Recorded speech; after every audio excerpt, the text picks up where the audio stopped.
Hello everyone. Today we are going to talk about an action drama film called Blitz from 2024. Enjoy your viewing. The film begins with a brief introduction to Operation Blitz, a massive bombing campaign against the United Kingdom that began in September 1940. 125,000 people were evacuated from the bombed cities to safe regions. Fires rage in London after the bombing. Firefighters fight the flames while German aircraft continue to drop bombs on the capital. Because of the alarm, a little boy, George, along with his mother Rita and grandfather, runs to the air raid shelter at night along with other citizens. However, the guards refuse to let people in, causing chaos. Eventually, the guards break their orders and allow the civilians to hide in the empty subway. Once they get down, they settle down for the night, taking with them the cat George brought from home. The next day, Rita decides to send George to a safe village, against his wishes. As a memento, she gives him a pendant given by his father. The grandfather escorts the boy out of the house, meeting his neighbor Jack, a policeman, on the way. Rita takes George through the streets of London, where the boy looks at the balloons hanging in the sky and the anti-aircraft guns on the streets. At the train station, they go to the cars where they are boarding the evacuation trains. The mother hangs a ticket around George's neck. Upset about the forced trip, the boy shouts that he hates her and runs away, hiding in the crowd. His worried mother finds him sitting in the carriage. However, the offended George doesn't even look at her as the train pulls away. Depressed by the separation, Rita goes to the factory where she works on making ammunition for the front. Her colleagues try to support her morally, until her boss orders her to stop talking and get back to work. The rest of the day is spent working hard, resulting in a batch of aircraft bombs. At the end of the shift, musicians come to the shop and set up equipment for a live radio broadcast. As part of a program to keep the nation's morale up, the factories broadcast performances by talented workers on the radio. Rita is honored to represent her home plant. She dedicates a song to her son and to the parents who were separated from their children by the evacuation. Her performance ends with a chant from the workers demanding that the subway be opened to be used as a bomb shelter.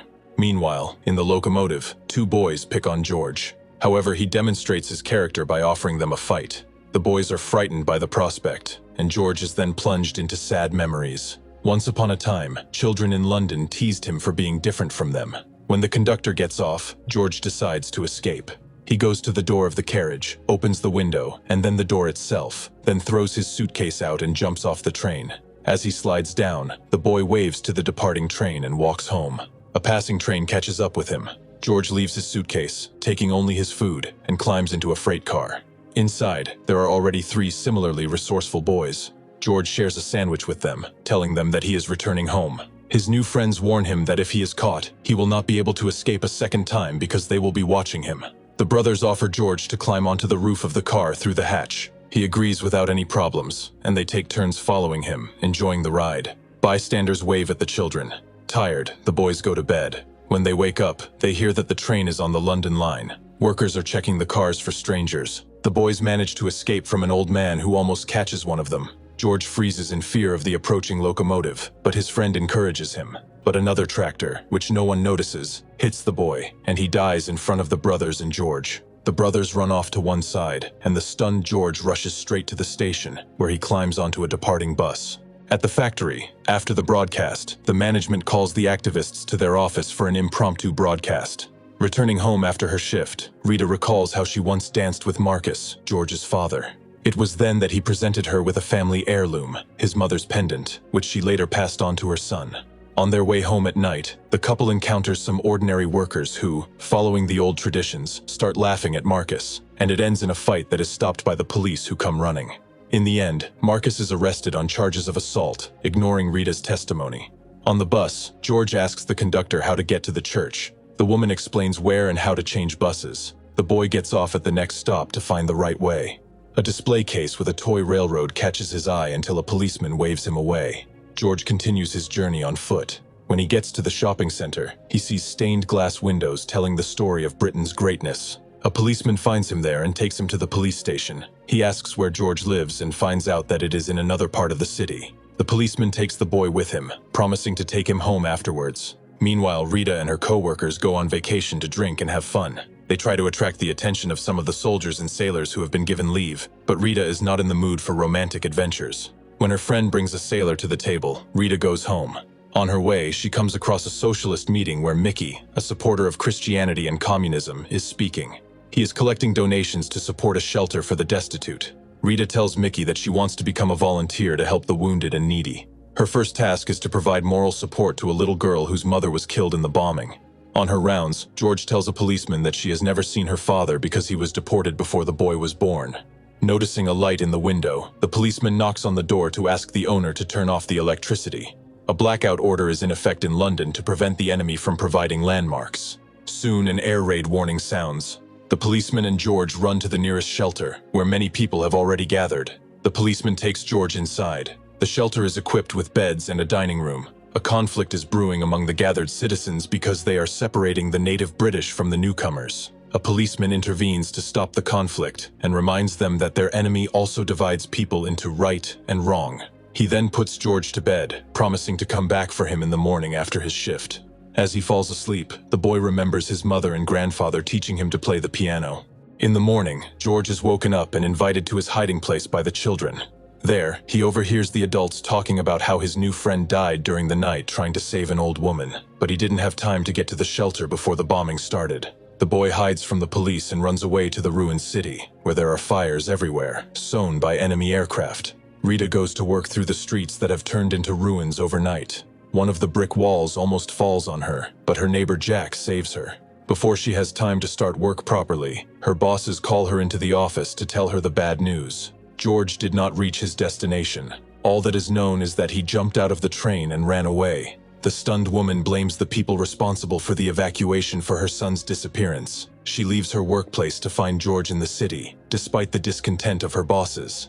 The boy himself wanders around London, looking into shop windows. He is noticed by a girl named Jess, who treats him to some candy. Then she offers to feed him a normal meal. Jess brings the boy to the billiard room, where she hands him over to Albert. Albert immediately decides to use George for illicit enrichment. He orders the boy to crawl through a hole in the wall to a jewelry store and rob it. George tries to escape, but he is caught and clearly hints that his next attempt will be his last. The boy sneaks through a narrow gap into the bombed-out building.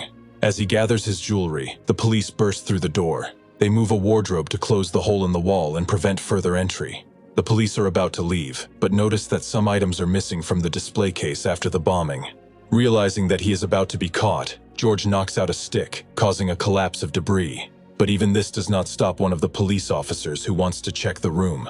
Only the second collapse makes him change his mind. The policemen leave, leaving George alone to carry the loot to his accomplices. George asks to be taken home, but this provokes an outburst of anger in Albert. He beats the boy and then starts punching himself in the face until one of his accomplices calms him down. Albert orders Jess to keep an eye on the boy and treat him to a cake as a reward. Rita, having reached home and warned her father, goes in search of her son. First, she turns to her neighbor Jack, and together they go to the train station to start from there. However, no one has seen or knows anything. The unsuccessful search is interrupted by another air raid alarm. Even people who were spending time in the restaurant heard it. Hearing the signal, they do not have time to hide, and the building is bombed. Albert's team collects valuable items. George is among them. He does not want to touch the lifeless bodies, but he is forced to. Not far away, a rival gang is engaged in a similarly immoral business. They mock the rich. George seizes the moment and runs away. Once on the waterfront, he watches enemy planes dropping bombs and fires. When an explosion comes too close, the frightened boy runs across the bridge, but is nearly killed by a downed plane that crashes nearby. George makes his way through the chaotic and fire-ravaged streets of London. Firefighters are trying to minimize the damage, and people are panicking. Finally, he reaches the entrance to the subway. Going downstairs, he finds other children watching a performance of a homemade puppet theater. Going further, the boy comes across police officers who are trying unsuccessfully to drive people out of the station. George then goes down to the rails, lies down between them, and covers himself with something like a blanket to get some sleep. Meanwhile, Rita is worried about her son. She is joined by Jack, who is skeptical of her socialist views. George wakes up and starts walking through the subway tunnel. He reaches the next station, where a crowd is listening to a female trio sing. Here, George sees the same policeman friend, but it turns out to be just a dream. He wakes up and sees water on the floor. Suddenly, a stream of water breaks through the station wall. The station is flooded, and the panicked crowd presses toward the exit, pushing the boy into the water. George runs to the stairs, but water pours down from there as well, washing him away. The lights go out, adding to the panic the fear of the dark. By the light of flashlights, people try to get out. George gets to the grate that the men are pulling apart to let people out. The little boy is instructed to crawl through and open the passage. He dives in but gets stuck. Rita returns home and checks the rooms. Her father is sleeping with the cat, and her son's room is empty. She looks sadly out the window, not knowing that a new squadron of enemy bombers is flying in right now. George wakes up in bed. The landlady says that he saved many people by calling for help. She promises to feed him and take him home. Putting on his lucky pendant, the boy hears the police knocking on the door. Not wanting to fall into the hands of the law, he escapes through the window. On the familiar streets, he smiles happily as he makes his way home. However, his home, which was bombed, is now in ruins. Only the cat survived. Among the rubble, the boy sees his dead grandfather. He calls out to him, but in vain. Suddenly, George hears his mother's voice. She embraces him, not believing in happiness, and promises never to part with him again. If you have watched the video so far, you should know that I am happy to have viewers like you. Thank you for watching to the end. Subscribe to the channel and follow the news. Klonsak Recapped was with you. See you soon.